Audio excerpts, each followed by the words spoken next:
We had stable relationship with China. It was growing in many respects.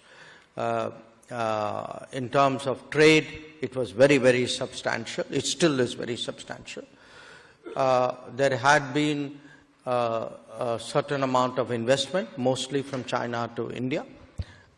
There were some issues we have which you don't have, which is a very imbalanced trade.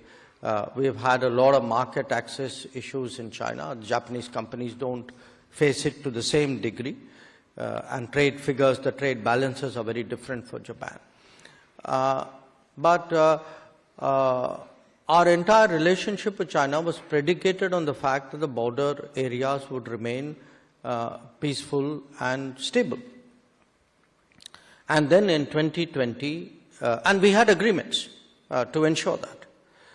In 2020, for some reason, which is still a matter of speculation, the Chinese chose to bring a lot of forces to the border areas. And obviously we responded with counter deployments. And then we had an incident in which a number of soldiers got killed.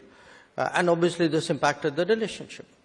So it has taken us 4.5 years to actually negotiate the disengagement of forces, which is really the fact that the militaries are too close at some places along the line of actual control.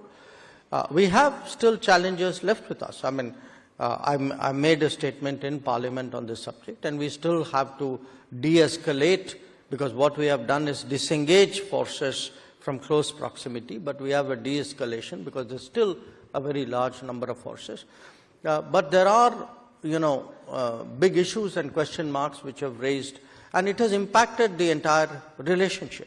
So now we have to sit down and discuss with China, how do we, in a sense, rebuild our relationship, and that is an exercise that still has to be undertaken.